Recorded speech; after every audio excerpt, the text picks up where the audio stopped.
Hey, all right. It's Saturday. You know what that means. It's a half hour of horror with me, Aaron McLean, and my co host as usual. Oh, hey, he's on this side. Oh, hey, it's Chase. Hello, how are you doing, Aaron?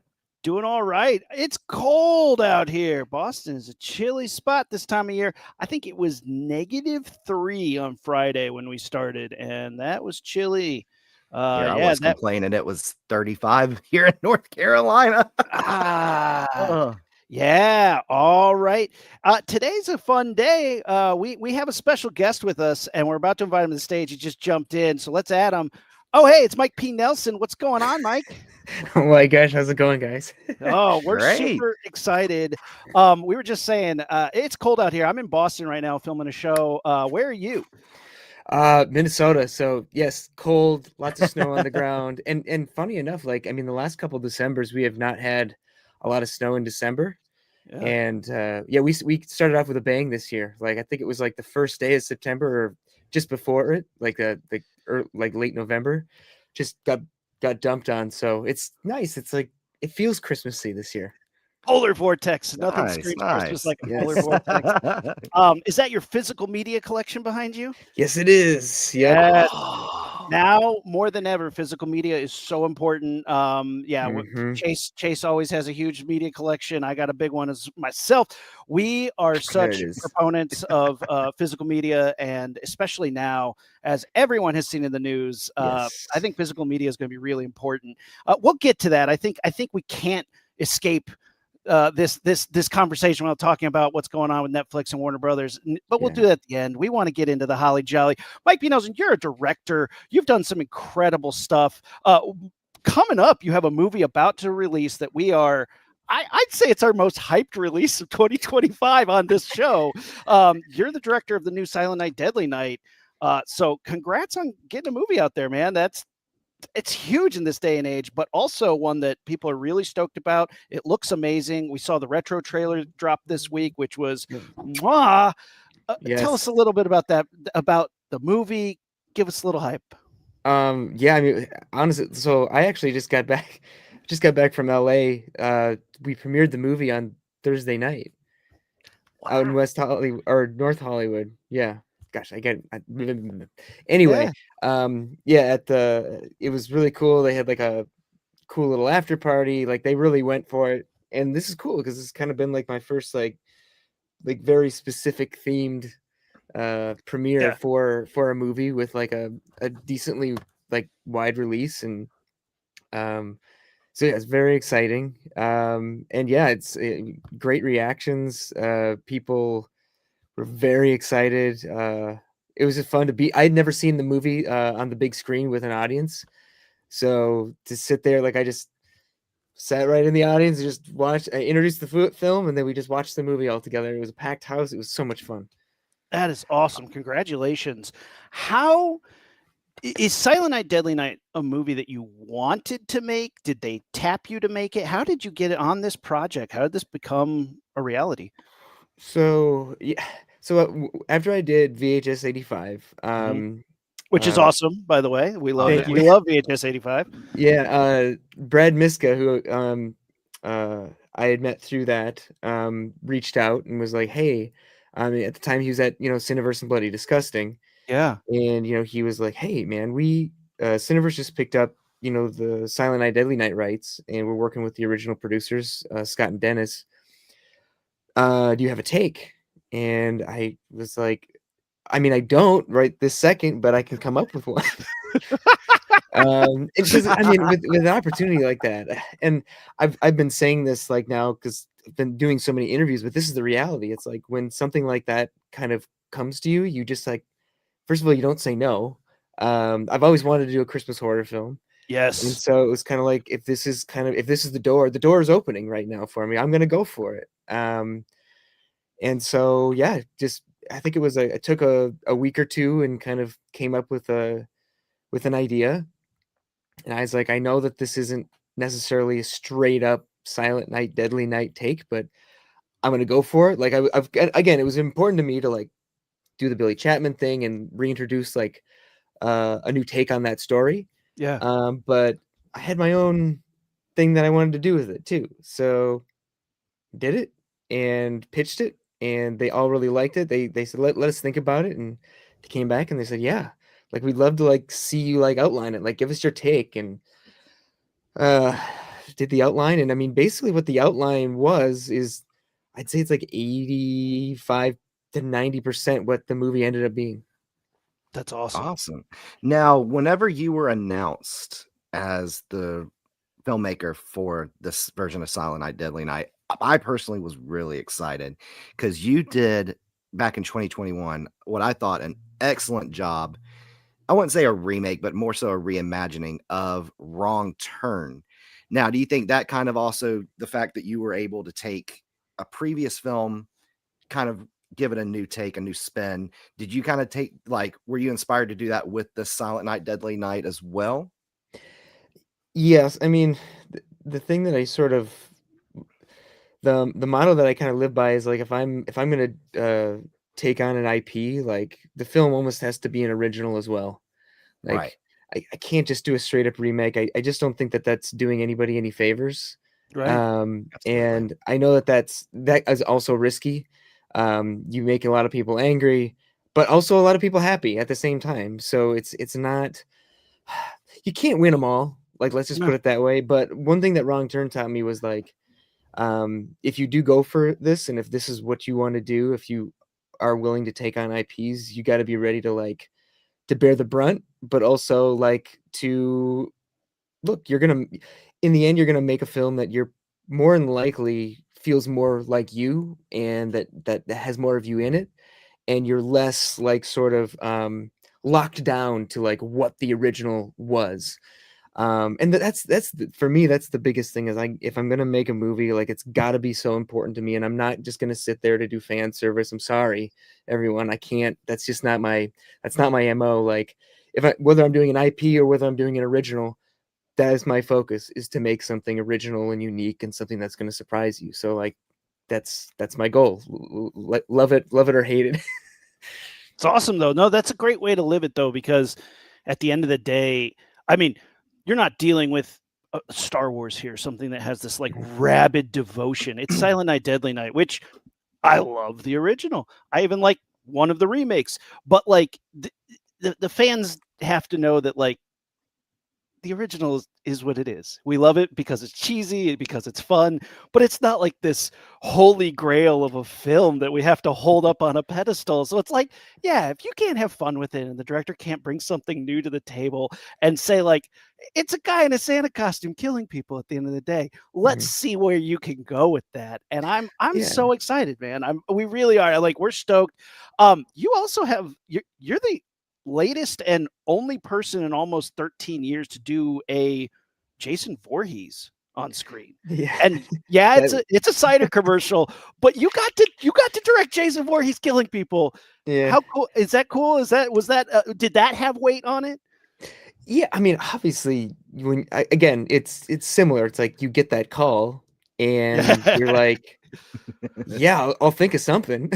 You know what I mean? Like, Yeah. I mean, and I know like they reached out to a handful of directors for that, and you know, I knew that it was going to be for Angry Orchard, and so yeah, at the start there was, I don't even want to fully call it baggage, because it was just kind of like, okay, I know there's going to come along some things with this. Like, yes, it has to be for this, so there's going to be things we can and can't do. So like immediately there's all these kind of like, okay, how do I navigate this? But at the end of the day, there really wasn't a lot of you can't do this. Like, you know, the IP or the project came along with a new Jason Voorhees. Like that was like set in stone. This is what Jason's gonna look like. Okay. You will have to do some things for Angry Orchard. Okay, great. Which, by the way, did not have to do a whole lot for Good. Angry Orchard. Like they were more just like, look, if we get to use like a Jason film, like have a character drinking a bottle of it. You don't have to like make it like super featured. It just whatever. Honestly, yeah, exactly. Honestly, like I saw one person write online. It was so funny. I think it was somebody who actually did not like the movie, but they were like, they were like, you know, surprisingly, there's not a lot of Angry Orchard in this thing, but there are a hell of a lot of apples. And I'm like, yes, there are. But to me, that was like sort of the fun of it. Is like I was like, well, we could do this, and this could be part of its identity. And like, you have a character who's named Eve, and there's like fucking apples, and it's like, you know what? I'm just gonna go all out. I'm gonna have fun with it, and just yeah, whatever. So, but that was a lot of fun. And that was the other thing is Angry Orchard. They weren't like opposed to having it be violent and gory and just like off the rails. Like there was no like limitation. And that was something that the people at Jason Universe were very concerned about. Is like, if we do Jason's going to straight up murder, like big time. Yeah. And they were like, cool, like that's Jason. So yes, yeah, we're not looking for PG-13. We're looking for a hard R. I love and that. that's what we were able to do. So I got to give him credit for and look, like how many beverages just over this year came out that were like horror themed. Like Fanta had their thing. There was like some energy, like Chucky, and then like Michael Myers did an energy drink, and Godzilla was on PBR and C4 with Attack Peter. Like, I have a huge collection of real Attack Peter stuff. Like I collect Attack Peter art. And he did our Jason poster. Exactly. This is what I was getting to. like it's so like, cool. Overall, like, whereas like it was a divisive thing that ended up happening because people were mad that it wasn't just a feature film. Like, why the hell does it have to be a commercial? Which it does teeter on that, but I see it more as a short than I do a commercial because look, Angry Orchard paid for us to make something. Like I can't like this is the way that this is the way the movie business works. Like, you got to get somebody with money to give you some money to make something that. This is where we're at, man. So remember, like back in the day, the Flintstones used to do Winston's present. It was cigarettes. Cigarettes paid for everything. Soap operas are called soap operas because soap companies paid for that shit. Yeah. It is so hard to get funding to make an original film. So Angry Orchard steps in. Commercials aren't on IMDb, but Sweet Revenge is. So it is a short, sponsored by a company, which hey, it got it done. See, I didn't even know it was a short film until actually you, Aaron, had told me, or not a short film, excuse me, a commercial. I just assumed it was just kind of a short film to kind of tease what's going to be in the future of the Jason universe. I didn't know it was a commercial until Aaron actually told me. He was like, "Yeah, it was a commercial for." and that's so funny because like Angry Orchard made it very clear to us that they didn't want to make a commercial. So like that was sort of our goal. Like, I mean, yes, on the day when we were there shooting the short film, we did like in like little bits of downtime, like shot a couple like beauty shots in the location of the can.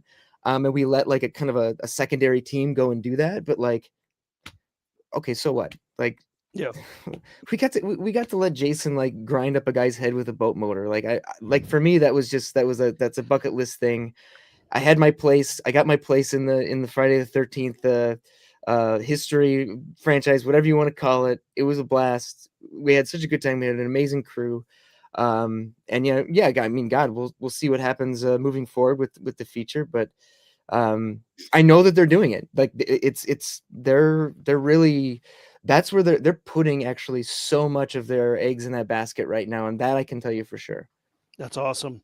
Well, we're not here to talk about apples. We're not here to taltalk about Jason Voorhees. 'Tis the season. It's the holidays. We are in December, and one of my favorite subgenres of horror is holiday horror. If you got a killer Santa Claus, I'm so on board. So we like to do on Half Hour Horror, we like to put together a list of must watches and kind of talk about our favorite holiday horror films. And I don't know what kind of holiday horror films you like, but we're going to get to it. So Chase, kick it off. What are we putting on the list first? What is the holiday horror? What kicks it off for you? I want to be cheesy and say the Silent Night, Deadly Night films and be obvious, but but I'm gonna go with something that is a film that I really love. Christmas Evil, I believe from 1980. Yes, sir. Yeah, has you seen this one, Mike? I have not seen that, but it's like the precursor. It's like the one that was before Silent Night, Deadly Night, and it was a much more indie film that like didn't get as much press and like wasn't big studio. I do know a lot about it. I just I have over growing up. I was not allowed to watch a lot of horror films, so like I am actually still from that experience, literally still catching up. But again, one of the things, and I was actually just reading an article about Panos Cosmos, did like Mandy and Beyond the Yeah. Black Rainbow and stuff like that. He went through a very similar experience where he wasn't allowed to watch horror movies, but he would peruse the VHS racks at this place called like Video Attic. We had one like a video universe or whatever in a strip mall. I do the same thing with my dad. Like I'd go skid off and go look at all the horror, and I'd make up the movies in my brain. Yeah. Like I would literally like figure out like what would that look like? What would this be like? What would be scenes in this movie? Even probably before I knew like that they were called scenes, which are like you're playing out a story based on one image. And Silent Night was like that poster was one of the most like classic images. Same. And so like all I just did was just sit there and be like and play out scenarios in my brain. What would it be like to have like Santa with an axe? Would he be good? Would he be bad? What would kills look like? This is me at 5 and 6 years old. Yeah, man. I love that. I mean, especially because like the VHS era, like, I mean, we're just such fans of the video store era. Christmas Evil is a fantastic one, though. The ending is famous because it's you don't know if it's real or not. It does a Birdman. So the ending, he's driving away. And the whole town's chasing him. You got a pitchfork mob chasing him, and he's driving his kidnapper van with reindeer painted on the side, and you see him hit this like ice bank, and the van takes off into the air, but you hear the sound of a car crash, and he just flies away, Santa and his reindeer. But you hear the car crash, so you're just like, "What happened? What did he really fly away, or is he?" That's great, dude. Yeah, I love that. It's an amazing film. It's listed as a slasher. Fun fact: the actor that plays kind of the lead in the film, Harry, is actually the father of Fiona Apple, famous musician. But this is really a fantastic film. I think Dead Meat James said it best, is not so much a slasher as opposed to something like Freddy or Jason or Michael. It's definitely more of a character study about a man going mad. And he kind of compared it to Martin Scorsese's Taxi Driver or Todd Phillips's Joker, the 2019 one, not the musical one, but yes.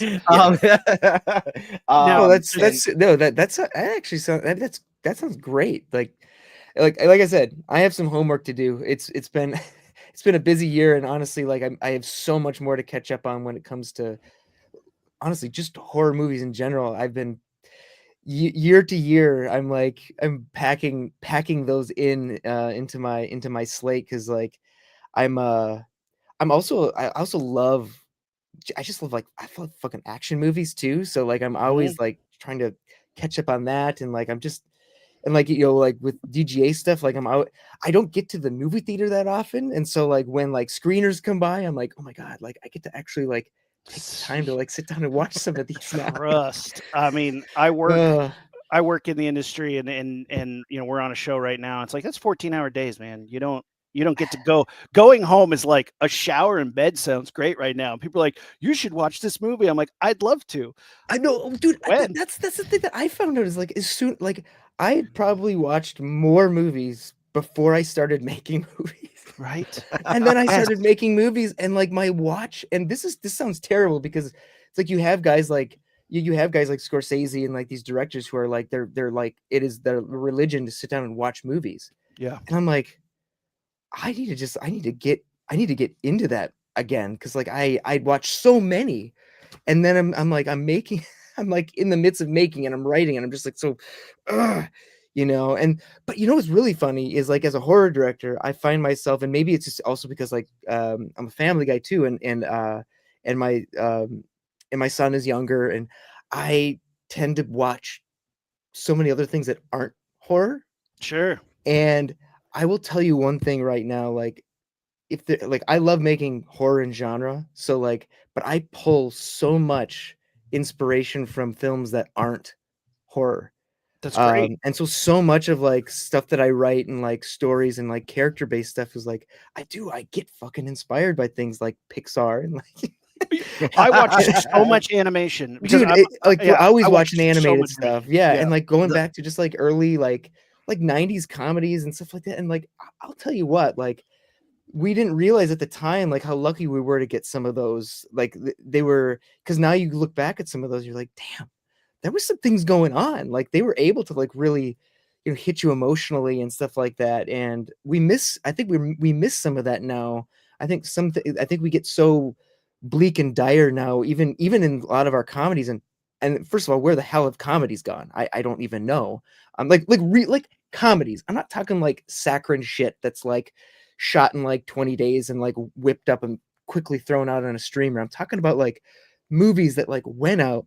They had a nice like $30 million budget with good actors, and they did something, Yeah. Um, I And do you- I- definitely miss that era. What's up, And Jason? I think also going back to comedies, I think that's why people resonated so much with the Naked Gun reboot that came out yeah. earlier this year with Liam Neeson and Pamela Anderson, just because we hadn't had anything like Mhm. that Yeah. in some time. Now, going back to kind of Christmas Evil, as I mentioned, is kind of a character study Yeah, of yeah. a man kind of dwelling the madness. That goes back to your film Silent Night, Deadly Yes. Night. Yeah. Your main star of this starred in a film about a young man who kind of dwelled Yep. into madness. Mhm. The lead actor, Rohan Campbell, who was phenomenal at Halloween Ends. Dude, When you guys were deciding who should play Billy, was his performance in Halloween Ends kind of a big influence on your deciding factor? Like, yeah, we want him. yep, Was 100%. Yep. Absolutely. Like, I mean, look, I didn't even know that he was like a possibility. Like at first it was an enigma. We were kind of like, who could do this and who's somebody that like could really give it some weight. And like, I was racking my brain. I honestly, I was just like, I didn't have a face when I was writing Billy. It was more just like, I saw a guy and I knew what I wanted him to kind of feel and be like, but like there wasn't like an actor's face, as opposed to Pam, who I was like, I kind of knew that I wanted Ruby. But yeah, the Billy character was kind of like, I knew what I wanted him to be, and I just didn't know what it was. And it was our executive producer, Steven Schneider, who had worked with him on something recently and was like, I know Rowan, like I'll text him and see if he wants to read the script. And sure enough, he did. And we got on a call like right after he read it, and he was like, yeah, man, I'm in. Let's go. Like, I mean, awesome. it was a really, like, the casting process of this was so easy. Like, we got like Ruby Modine was the only one for Pam who read the script, and she was like, I'm in. I was like, perfect, that's who I wanted. Rowan Campbell, same thing, I'm in. And then we got an amazing audition from Mark Atchison, who I was not expecting to see an audition from, like, literally the mailroom guy from Elf and an incredible voice actor like Mark. And he not only did he like perform, for the role of this Charlie who's in the movie so well, but like his voice and his like demeanor in his audition was so good. I was like, there's no contest. He is Charlie. He is our guy.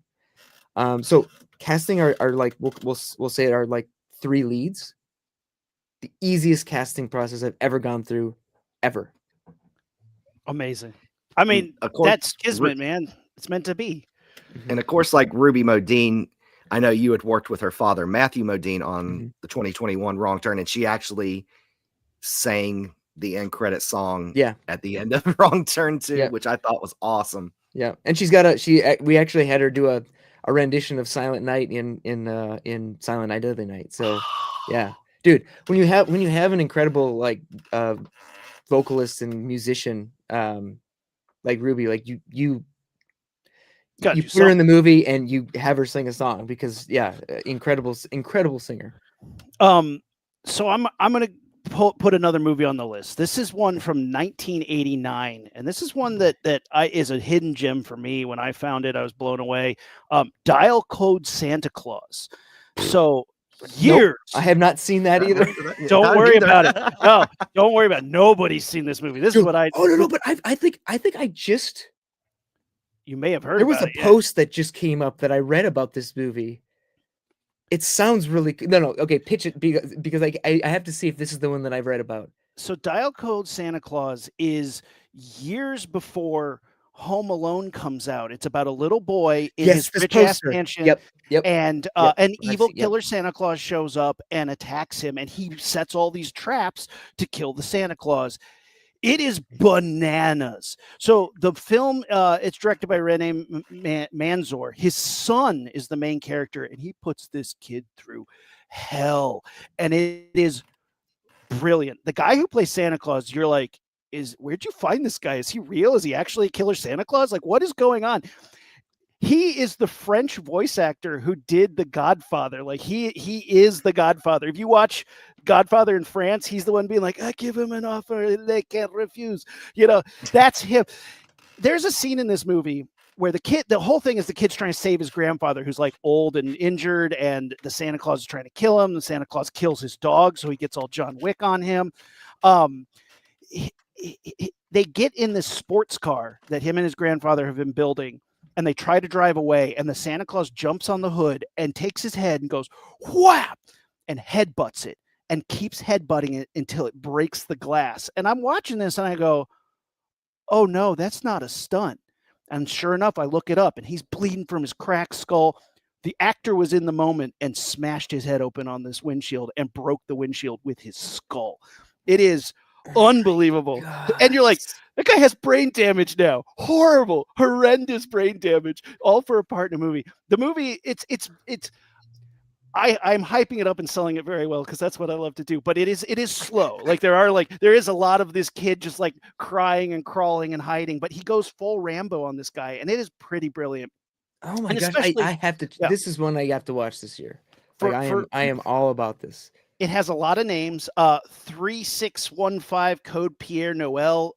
I don't know. It has something to do with how party lines used to work, like from the 80s. But Dial Code Santa Claus is the name that I can remember. Oh my gosh! Very worth checking out. Okay, yes, I hype it every year. Every year I have to hype up this movie because it is so bizarre, so weird. The scene where the kid is on the roof of this mansion, freezing in the cold, trying not to slide off the roof. His feet are freezing and he just starts screaming like Rambo. You're just like, man, what? It's just it's awesome. It's really good. Nice. Okay. Yep. That's on the list, dude. All right. Both so of now we get to you. Holiday horror inspiration for your films. Give us a movie to put on the list that people got to check out this time of year. Oh my gosh. Well, I mean, okay, so I'm trying to think of like, if I'm going to start with, it's really weird because it wasn't necessarily holiday horror films that inspired Silent Night, Deadly Night. Mm-hmm. Which is interesting. I mean, obviously I wanted to do the Billy Chapman story, and that's a holiday horror. And yes, there are maybe like some elements of like, we'll say movies like Elf or the Santa Claus in there, which are like, those are the family favorites. But as I said, like when I was writing this, I was watching a lot of freaking Pixar movies. And that's why I bring that up. It was a lot of Pixar, it was a lot of Disney, it was a lot of 90s comedies. So yeah, bear with me. Interspersed with Frailty and The Guest. I love Frailty. And The Guest, is that Dan Stevens? Yes, yeah, it's Adam Winger's The Guest, which is, to me, like that movie is so, like, I was floored by that movie. It's such a strange little, like, again, it's the drifter who comes into town, kind of like Rambo, you know what I mean? And like, and you're not quite sure who he is, but like, there's a lot of, that's the thing that with Frailty and The Guest is they're these movies that they go to a really dark place, but they also have a lot of heart, like nestled in there. And I really like that. And obviously Pixar is always just like, it's like just oozing heart and emotion. And they tell such good stories. I mean, I got to give a lot of credit to Pete Docter, who just knows like how to pull at your heartstrings. But like, yeah, those movies, I was just like, there's something here that like, I feel like I can tap into with like, developing like a love story and, dealing with like inner demons and like, and, what is actually going on behind the scenes of like, like in Frailty, like, is this guy crazy? Like, mm-hmm. And like his son is trying to stop him, and like, what is going on? Like, and then you have The Guest, like, what is Dan Stevens' thing? Is he a good guy? Is he like did the military do something to him? Like you have no idea, and it leaves you to like you have to keep watching the movie to figure out what is going on, what is his story. And that to me was an important aspect of like how we revealed what's going on with Billy Chapman in the new one. I'm gonna throw this out. This is something I often say is like the best villains think they're right, and the best villains have an ethos. And a lot of times, Jason Voorhees, even Freddy Krueger, it's just like, I'm a bad guy. Check it out. And they don't really give them reasoning. You know, they may have like, oh, revenge, but that's thin. When you watch The Guest, when you watch Frailty, it is so complicated. And it's so much better as a character than just, I'm crazy, I'm evil, I'm here to, I hate them kids. Like it doesn't, that doesn't, them kids. Yeah, like it doesn't, you know, and look, we do live in a time when you ask what happened to good characters in comedies or horrors, we live in a time where we rely on memes, which are basically just an archetype. Happy, sad. I'm the villain, I'm the cheerleader. Like it's all, we all just boil it down to one emoji, and that's what character has become. Isn't that so weird that like we wanted to purge stereotypes and now we've kind of gone back to it in this very strange way? Like people will still say they're still so against stereotypes, but you're right. Memes are stereotypes of like everything that like we've come to like sort of say, oh, no, how dare you? It's like, dude, we drop that shit in text messages every fucking day. So like, don't tell me that it's not still a part of how we operate. But to your point, yes, in movies, that's where again, like I'm so much more attracted to like a character driven study as opposed to like a movie that's so focused on like, well, what's the plot? You know what I mean? It's like, there's something there, but I'm so much more interested by like how a character like goes through something. And why is he doing what he does, as opposed to like, he's got to, reach the top of the mountain to do this and save this. And then that's going to tell you why this happened. Like, nah, dude, you're going to meet a guy and we're going to start to understand who he is through the people he meets. And then if you can get through that, if you can get through to the end, you are going to be, it's going to pay off. You know what I mean? And that's, to me, those are the movies I love. So yes, that's my focus. And that's kind of what I focused on with this one, was like, this is the Billy Chapman story. And then of course it really gets also into the Pam of it all. Like this isn't Pam from the original. This is a new Pam. It's exciting. I love that. One thing when you mentioned your kind of theory on characters and stuff, and I think it's really refreshing when we have characters who are not just black or white in terms of their morals, but there's shades of gray. Yeah. And there's one film, or we mentioned you directed 2 segments for VHS 1985. Mm-hmm. The 2 segments you did, No Wake and Ambrosia. We kind of see that in the second segment with who's revealed to be the villain, where you think it's just this killer, but it's like this family and this teenage girl's kind of coming. I don't know how you describe it. It was kind of her ritual, and it's her quinceanera. Yeah, it's her baptism. I mean, she says it's like some families celebrate quinceaneras, baptisms, communion, like all this stuff, and we do something a little different. And that's what it is. And it's literally gives her a moment to decide what she wants to be. And she fully decides, because there's another person in that short who decides, yeah, this isn't for me. I can't do this. And what happens to him? Yeah. I love it. So, no, that's to me, again, those are so much of the fun of filmmaking and storytelling. Is just like, to me, it's so much about just character decisions. And and it's why sometimes movies where literally it feels like maybe nothing happens, you can do so much with that. You can say like, yeah, I know nothing happens. It's just these 2 characters and they're just like figuring shit out. But give me those all fucking day. Most of our lives, nothing happens. Like at the end of the day, it's like you go to work, you do some stuff, you go home, you go to bed. Like what happens to you that makes it interesting or makes us keep going is the people that you meet and the interactions you have. I don't we don't save the day. I don't have an Indiana Jones adventure. We might you might have one Indiana Jones adventure once in your life. It's true. Well, and and honestly, like I feel like too, um, characters. Look, I think still every movie a character's got to make a big decision, and do they do this, or do they remain stagnant, or do they move forward? And look, like I feel like that Billy makes it very clear, like he does make a choice in this, which again might not seem, it's not the like, am I going to go here and save the world, or am I, no, it literally comes down to, am I going to chase the girl, or am I just going to keep living my life? And what you realize is he's a guy who wants to change, and he feels like, I can, you know what?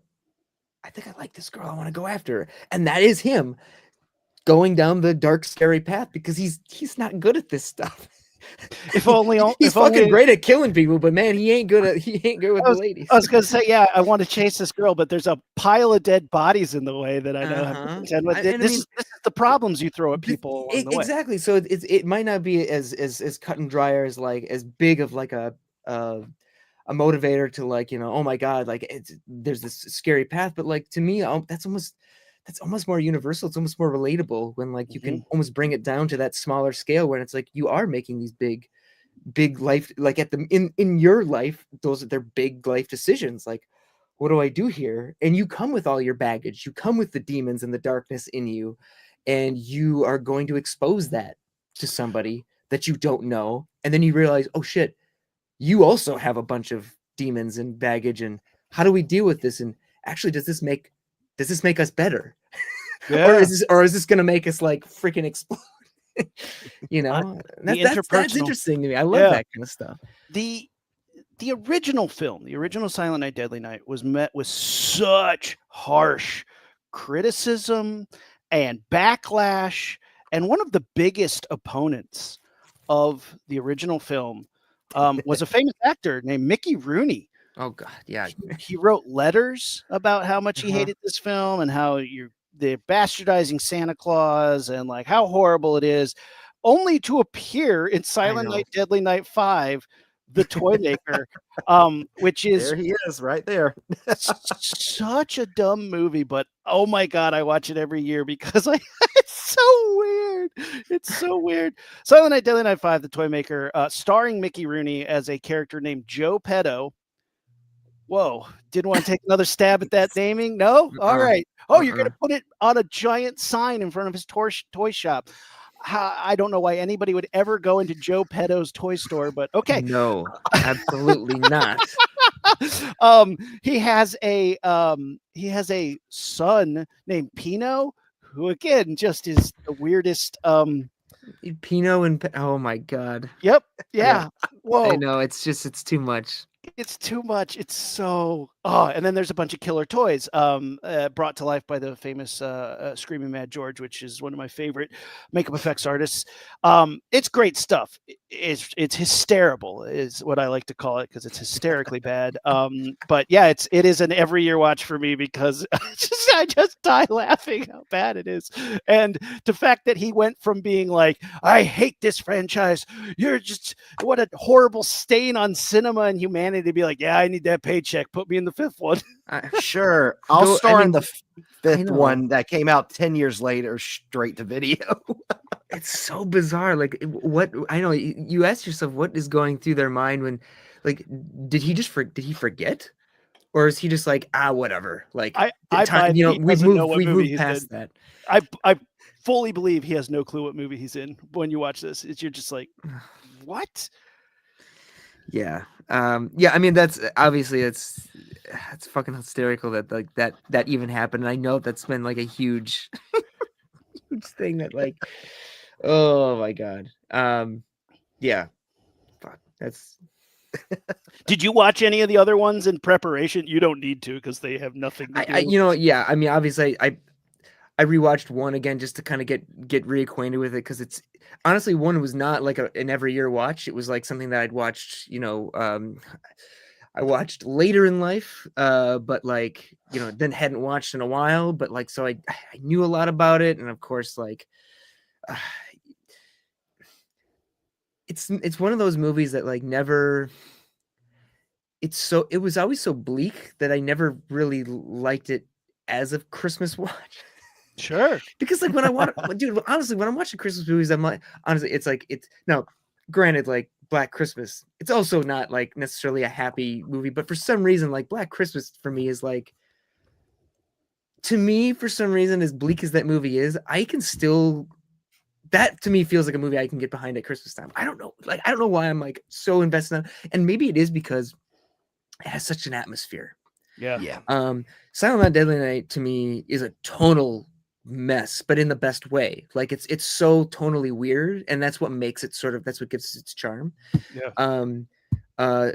Black Christmas, Bob Clark created such a strange feeling. Like it's just like you're just, yes, there's some of the weird kind of comic moments in it, and so there's some weird one-liners, and like and it has that, but like he did like make this movie that ultimately could have happened at any point in time, but then like he sets it during Christmas, but ultimately makes a great Christmas movie within that. And there's like all these weird things. It's like it's like girls at college, and it's like winter break, and like this boyfriend girlfriend thing, and like, oh my god, am I pregnant? Oh my god, am I am I gonna have an abortion?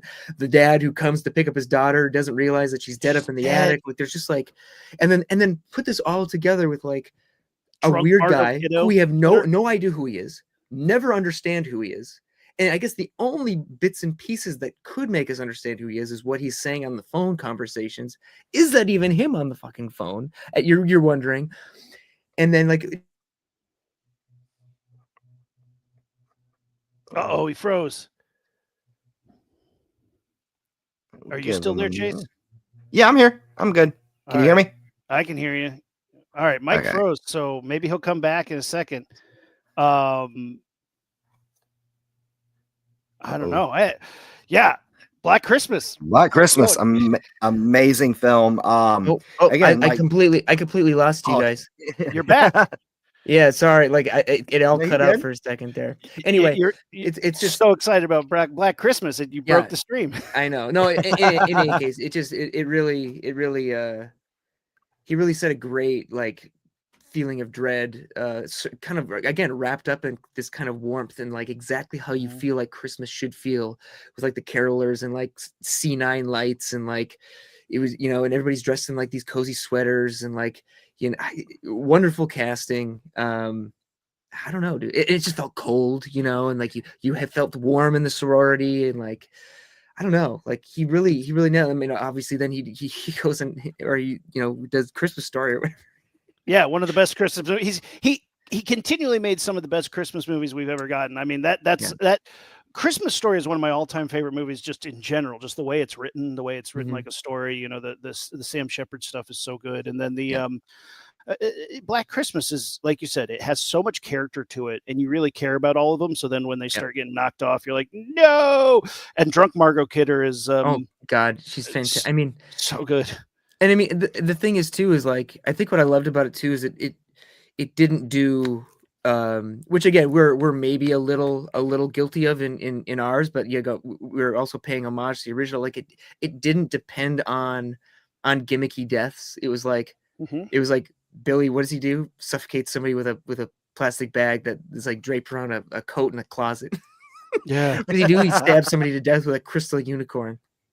So good. Like you're just like, Really. good Lord, dude. Like it's just it's wonderful.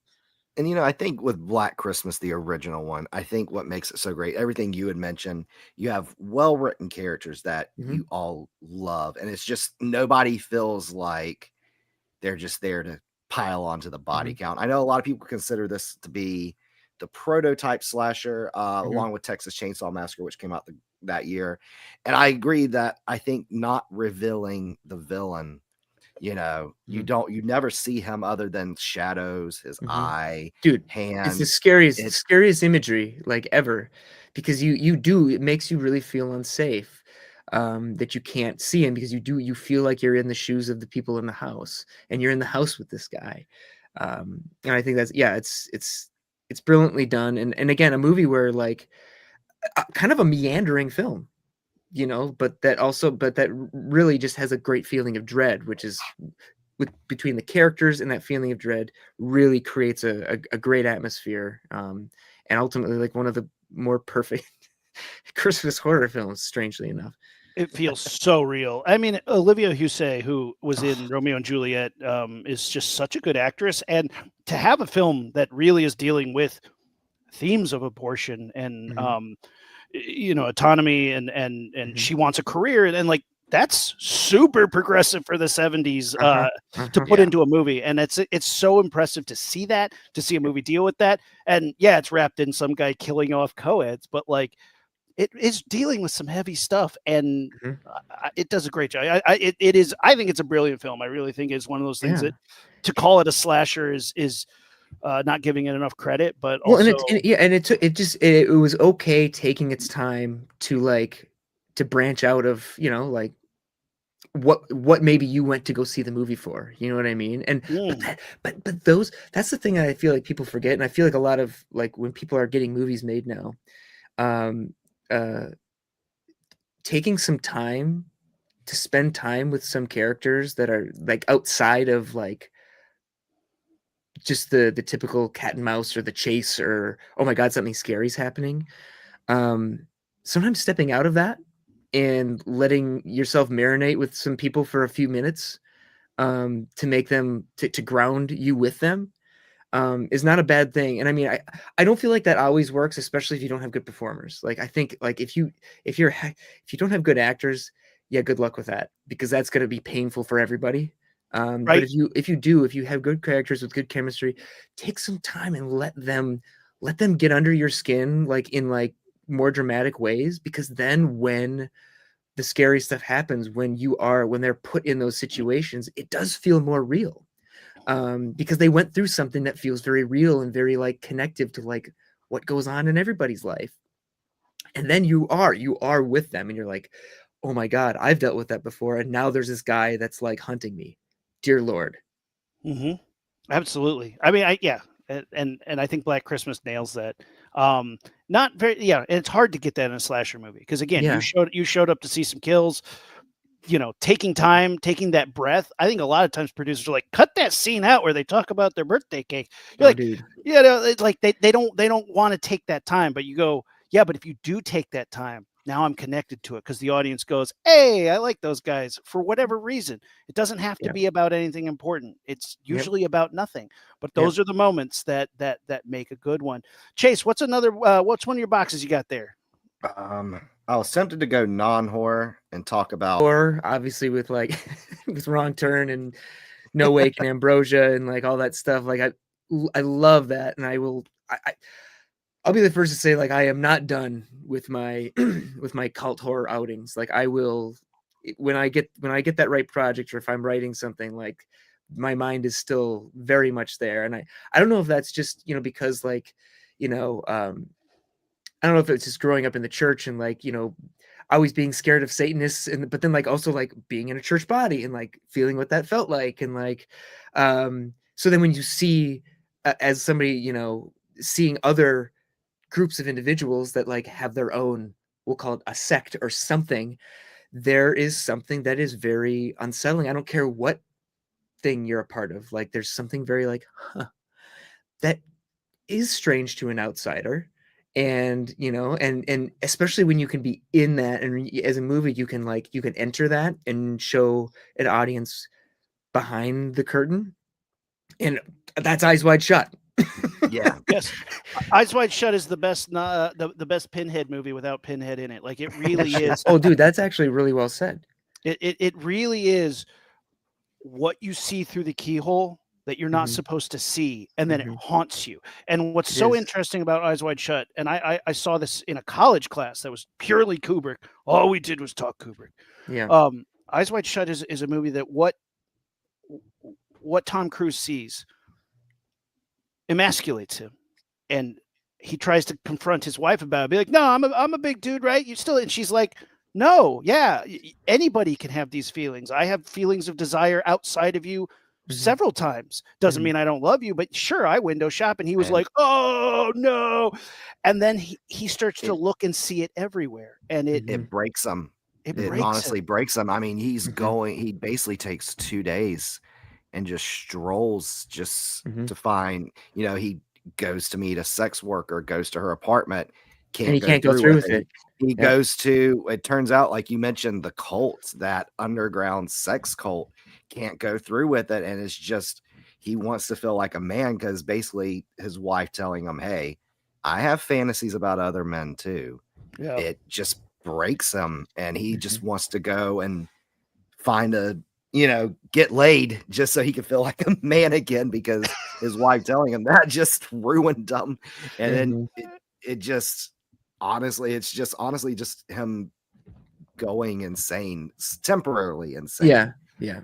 I Yeah. I No, think that it's movie is brilliant. I think its biggest hindrance is I can't get past that it's Tom Cruise and Nicole Kidman. They are not actors. They are not characters to me. They are the actors. It is Tom sure. Cruise and Nicole Kidman, and they're too big for my mind to see them as any other character to that. But also, who else would you cast as that to be able to pull that off? Like it actually works as Tom Cruise, but Well, at the and same, it's tricky. to your point, like if you do even watch it, just says, well, that's just Tom Cruise and Nicole Kidman, and they're just going through this shit.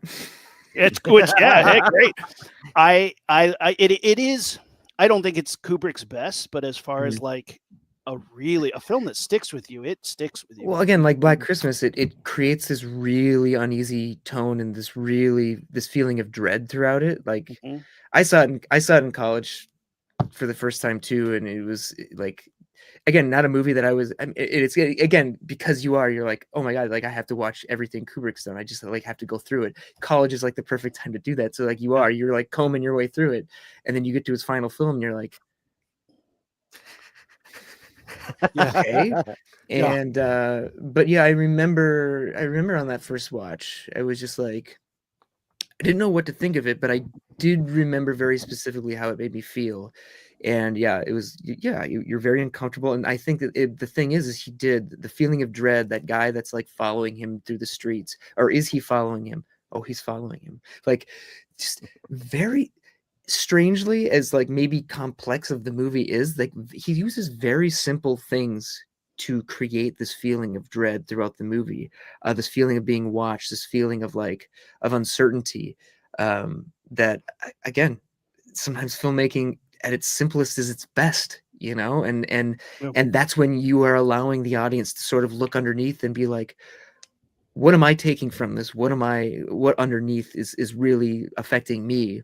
And you put yourself onto that, you know what I mean? And I think it's a movie that's a perfect example. I think, and again, I think that goes back to Black Christmas as well. Not everything is going to hit for everybody on that movie. Even if you love that movie, not every aspect of it is going to hit for you. But like, there are moments where it really makes you feel like you've been a part of something like that. If you know somebody like that, you know somebody that's gone through something like that, and then you mix it up and you put it, encapsulating this horrific situation, or in the case of Tom Cruise, like make him go down that rabbit hole, like almost, witness in his world hell. um and like yeah, it's incredible. It's really interesting. The Christmas part of it is interesting though because Stanley Kubrick is always, studies light. How he Yeah. uses light when he started doing Barry Lyndon, he's filming with the lunar rover Mm-hmm. moon landing lenses, Uh-huh. or the lenses he used to fake the moon landing. If you if you follow those rabbit holes, Yep. he basically he was like, I want to be able to shoot a scene completely lit with candles. And NASA was like, I got you, fam. And they gave him the lenses for the lunar rover, and he used it to film Barry Lyndon. Yeah. From that point on, he was such a master of crafting with light, and the Christmas lights in Eyes Wide Shut are as much a character as any Yep. of the characters in the movie. Absolutely. And that is something that is so interesting to me. And our professor, when we were watching these, he's like, study the light in it and watch where the light goes. And I was like, that is so interesting because even that analogy fits that movie so well because he sees where the light goes and goes the opposite direction. And it absolutely goes into the 100%. shadows. Mhm. It's like, oh, I love it. Aaron, it's something. Amazon just came to my front door. Go There's get it. something actually relates to our guest today. That is What did something you I had get? ordered. What have I'll you be done, right Chase? back. While Chase is grabbing his now I'm package, excited. I know. While Chase is grabbing his package, I want to ask: have you Mhm. seen the movie Violent Night? Since you said you like Yes. action films, Yes. Um, Yes. Die Hard so with fun. Santa Claus. I mean, come on. Ah, Like, so fun. yes. And just like John Leguizamo, who is one of my favorites, anytime he's in something, you're in for a treat. Dude, I love him. Yeah, he's great. It was what a fun movie, and I went and being like, this is gonna like it looked like such a cash grab dumb thing, but the people who put the choreography into it and the fight scenes were so well done. There was a lot of heart there. So even if it does have sort of a corporate feeling to it, it was great to see action and some pretty great fight scenes. Because I do love action as well, and I was like, that's a fun action Christmas movie. Actually, a fellow Minnesotan, one of the writers, Josh Miller. Okay, yeah. He actually he lived in. Oh, there, look at that. Yeah. What do you got? What did you get? Oh, Hey! well, I've had that movie for a year. What did you I get? splurged. Hold on, let me find the right package because they sent in separate packages. So you guys have a little Minnesotan enclave of filmmakers out there? Dude, I swear to God, I Yes. feel like I meet these people because I didn't know Josh, but I Yeah. met him at Fantastic Fest, and when I found out he's from Minnesota, like we've stayed in touch, and like, and I found out that like, you know, he grew up in Bloomington, which is just like 15-20 minutes away from where I am. Wild. You just never know. Like you run into these people. Like again, as people have said, like a lot of people in the industry, like they come. A lot of us come from the Midwest. It's whether or not we stay in the Midwest is a different thing. I'm from Indiana. There it is. Yep. All right. Well, you know, I've mentioned several times a film of yours, and I mentioned I'm a huge fan of it. And then when we had you on the had booked you for the show today, and I was like, you know what? I'm a huge fan of this movie. As a physical media collector, I don't own this film physically, so I figured today was the time to get it, or the other day was time to get it, and it just came in. Hey, So I now proudly this will be in my shelf. Oh today. man. always, dude. I don't know if I've ever been a part of a moment where somebody has shown me that they've got the DVD and that they're gonna put it on their shelf. That brings me a lot of warmth. It arrived today too, as we were live. So Oh man, that's so cool. That's exciting. I don't know how we'll make this happen, but we'll get you to sign it one day. Sign the blue man. Let's do it, man. It's funny. yeah. I have the apparently I have the only signed copy Blu-ray of Napoleon Dynamite, and John Hader gave it to me because I rented him a camera when I was working in camera rentals, and he's like, "You're the only person who has a signed Blu-ray." I was like, "How do you know?" He goes, "Because nobody bought one, and I never signed one." I was like, "101 signed copy of Napoleon Dynamite." Oh my gosh, that's so cool. that's awesome. So that's super fun. Yeah, we were just talking about Violent Night because Mike mentioned he like action films. What is one of your favorite action films? I'm just curious now, since if you're a big fan of that stuff. So, well, let me just break. Maybe I just give you my top films right now. So like I know. Okay, we're gonna start with action, and I know this is hard because like 3 of these movies on my top 5 are. It's interesting because some of them branch into like action and some of them branch into horror. Some you wouldn't even consider necessarily action or horror, but there is both in it. I would say in terms of action movies, like, and I know like I'm ready. I'm probably going to start hearing the eye rolls in the audience, but I think to me Terminator 2 is one of the most perfect action movies ever made, and one of the reasons why I say that too is because just from where I like and how I like to make movies and the movies that I gravitate towards and like to make, is it is one of the most incredibly perfectly made, ultra violent action films with the biggest heart. Like it is a father-son story, and again, I know everybody probably listening, watching, whatever, like knows this, but I don't like. It is when I go make a movie, I usually take a handful of DVDs with me, and Terminator 2 is always one of them because it reminds me usually what I need, what I want to inject in my own work, which is because I deal with genre and because I deal with making violent movies, I need to make sure that like I'm inspired by the violence that James Cameron is so good at doing and the tension that he's so good at making, but also like the time that he gives his characters to connect and build. And that movie to me does it so perfectly. And I'd say the other one, which again, it's not even a horror movie, it's not an action movie, but it has both elements, isn't in it? And it's to me, it's almost a near perfect film because it also kind of leaves you open ended and it doesn't fully end. And I think it does that very well. Is No Country for Old Men. I think doing like the Coen brothers doing an action movie and a horror movie all kind of in one. And I think they said that in an interview, like it's the closest we'll ever be to a horror or an action film. To me, it is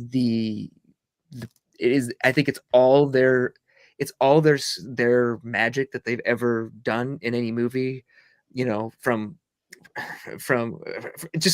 start to finish. Like that's the one that culminated all their goods into one movie. It's we could do an entire. I mean, it's not the half hour of horror, but I could talk Coen Brothers all day about because especially post this movie, you know, kind of their split and kind of where they've gone since then. There's a lot to talk about there. But No Country for Old Men is absolutely. I mean, the main Javier Bardem is a juggernaut killer. He's a Jason Voorhees because he says very little. I mean, what a unique weapon he uses, the cattle prod or cattle killer. Yeah, that's a really good one. And then it's Indiana Jones and the Temple of Doom. Fuck yeah. Like it's you know, and again for me, it's just again, action movie, yes, but that really it turns into a horror film and it's Indiana Jones Goes to Hell. And what I love too is like, you know, what I love doing in my own work and what I am always infatuated with when I watch movies is I love when a storyteller can midway through the movie just say, and now we're doing this. And and it's a hard thing to do, but like when it's done well, to me, it's one of the most satisfying things, especially if you can continue on your character's journey and let that second half of the movie be, you know, how you get to figuring out who they are or who they get to in figuring out who they are. And I think in that movie, it's a perfect example because I mean, technically that movie is supposed to be kind of a prequel. Indiana Jones is looking for fortune and glory. And what does he have to go through? He literally has to go to hell to see like how what he wanted is evil. And then he sees the light and he's like, no, I don't want that. Like there's more to this. And which is why, like, we'll say in the latter films or even a film like Raiders, which is I guess technically supposed to come after, and Last Crusade, he's looking for the good of the museum. He wants to, you know what I mean? He's not there in the fortune and glory. He's, you know, literally, he's there to fight evil, and to make sure that things are handled right. And so yeah, that is a perfect example of one of those movies where that midway point is everything. The movie that does this so blatantly, does Dusk Till Dawn's midway point switch into a different movie? Does that work for you, or does that completely stall out? No, 100%. That's another one. I mean, Audition is another one. Like that just like does that whole thing where it's like, what is this movie? What are we watching here?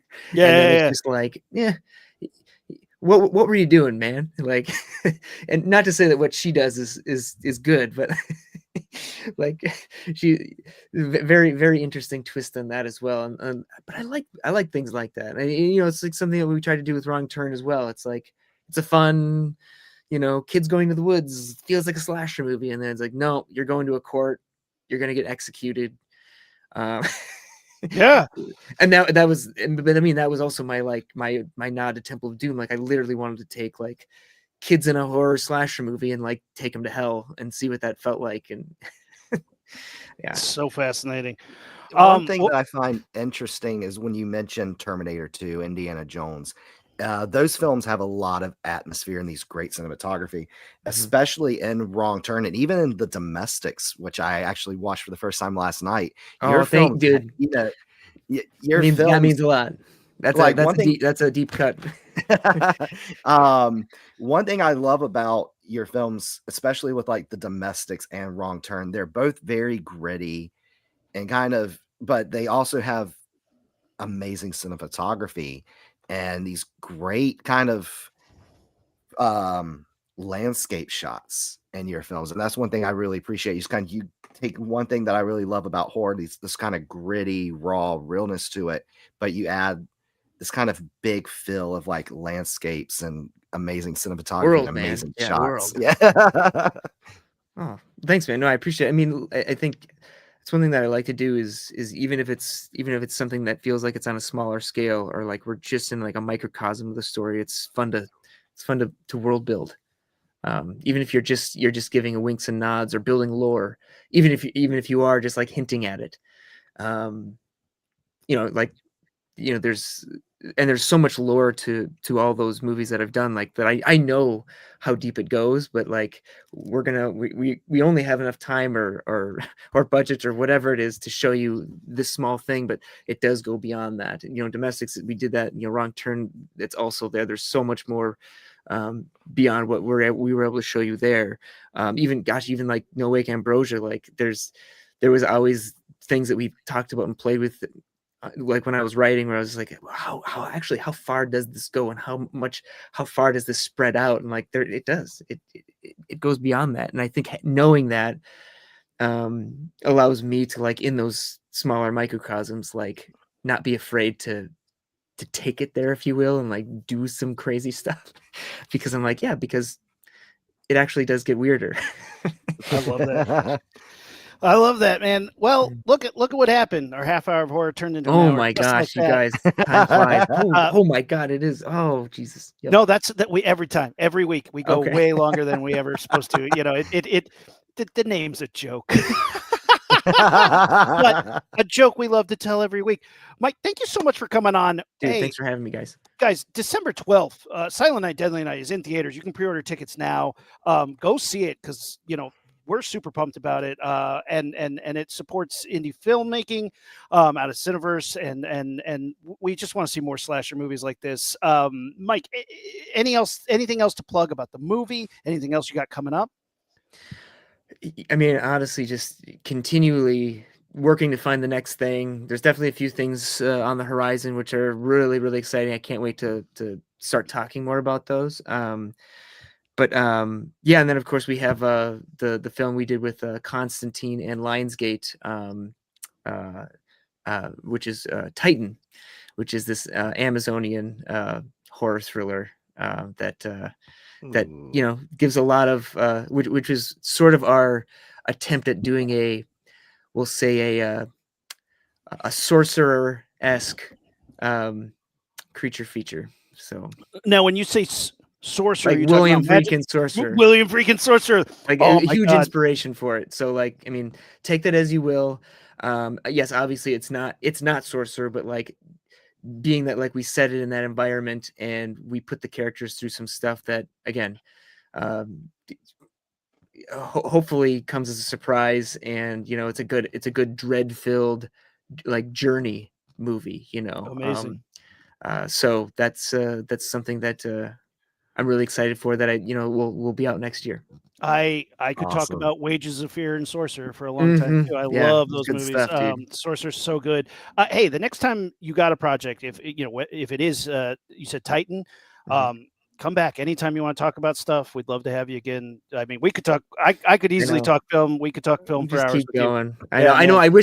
I honestly wish that, like, I was slightly more, like, honestly, I'll be the first to admit and be honest, like, I'm still catching up on my holiday horror. I obviously, you guys bring up these movies that I've not seen yet, and but now I have some homework. I'm still in the season, so I'm ready to get down with Christmas Evil and Dial Code Santa. Code Yeah. Santa. Those, I mean, incredible. And actually Christmas Evil sounds really interesting, because that, again, with the whole, like, your comparison to Taxi Driver and Joker and stuff like that, and even with our film Silent Night, Deadly Night, we're dealing with a drifter who comes into town and he's dealing with some stuff. So I'm gonna give you one more to add to your list if you're down. Yeah. 2016's Better Watch Out if you Yes. haven't seen it already. Okay. It's basically horror Home Alone. Okay. Mhm. All right. Babies. Yep. So I'm not going to say anymore. Don't. If I Don't can give you a spoil it, yeah. recommendation. Yeah. Yeah. Don't look up any trailers. Don't look up any plot devices. I think it's on Shudder. Just get on Shudder. Type in Check it Better out. Watch Out. It's fantastic. That one's solid. And that, yeah, babysitter and two kids. Yeah, it's great. That's a Okay. good one. All right, I'm in. Super fun, man. Where can people follow you? Anywhere? Is social media? It's just Where? I just do an Instagram thing. Yeah. You know, no, obviously it's like full of Silent Night stuff, and I'm just like making like recycling stories for the movie and stuff like that. But I'm not the greatest social media person, but I'm on there, and you'll see if there's movie stuff coming out, like I'll usually post there. So yeah, it's Rockford Road is the handle. So Very cool. Very cool. As we always do, we got to give away some blood coin at the end of the day. This is the in-world currency in the digital world, the Block of Horror. And so, yeah, I think this is an easy one for me. Naughty, which for those of you who have seen the original Silent Night, Deadly Night, that is word that comes up quite often. So go to the Block of Horrors Discord, open up a ticket, type in the word naughty, get yourself some blood coin, which can be used in the virtual world, the Block of Horror. Which, man, we got some big stuff happening, guys. We had the Games Jam this year. The circus is coming to town.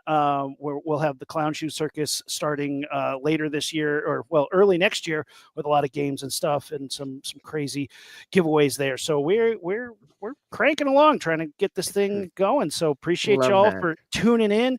Thanks everybody for oh hey, what's up? Thanks for everybody listening, and until next time, we'll all talk soon.